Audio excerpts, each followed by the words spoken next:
At ayun na nga guys, good morning to everyone. Guys, kagigising lang ni Bagis at it's 4 o'clock here in the morning. Ako po, ang aga ko nagising, aga ko nagpahinga gabi. Thank you Lord for another beautiful day. Nasisimulan ko pa lang at ako huminga pa.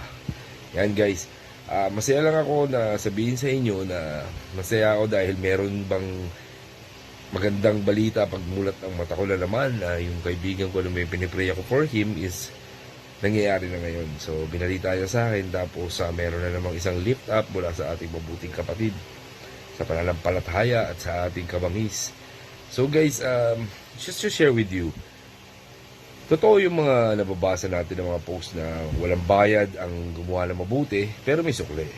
Kasi guys, yung paggawa ng mabuti, wala tayo dapat na-expect na in return. Kasi I was doing that since 2014. Tinuruan ko yung mga anak ko na magkaroon ba ng takot sa Diyos, magkaroon ng pakikipagkapwa-tao, puso sa baryo, kung tawagin nga ng tito ko na Yumao.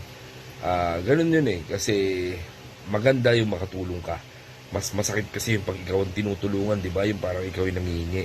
Sabi nga na matatanda, naririnig ko, mas mabuti magbigay ka ng tulong kaysa yung ikaw yung humihingi ng tulong. Pero sometimes, huwag kayo mahiya pag hihingi kayo ng tulong. Like me, hindi ako nahihiya. Basta huwag akong gagawa ng masama pagka manloloko ng tao. Kasi depende naman yan eh. Pag tinulungan mo yung isang tao at dinala niya sa masama, ibig sabihin, siya magdadala. It's not you. Diba?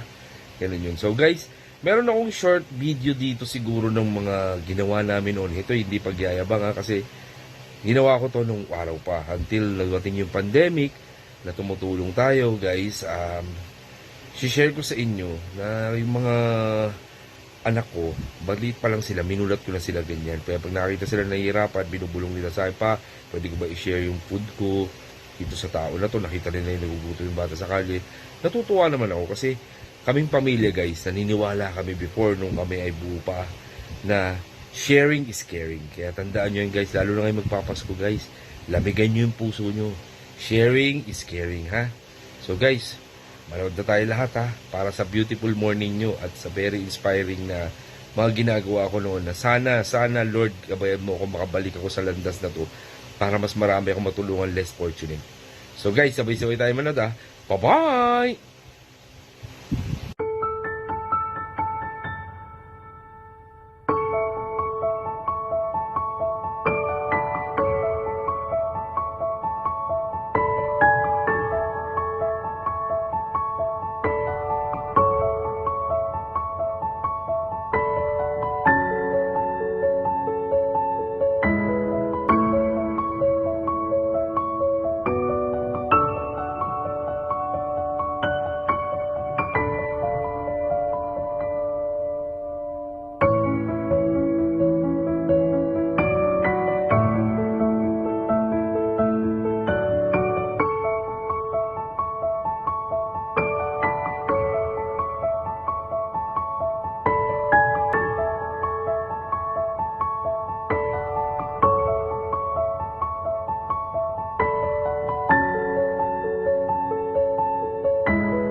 Sono hamburger, yes, so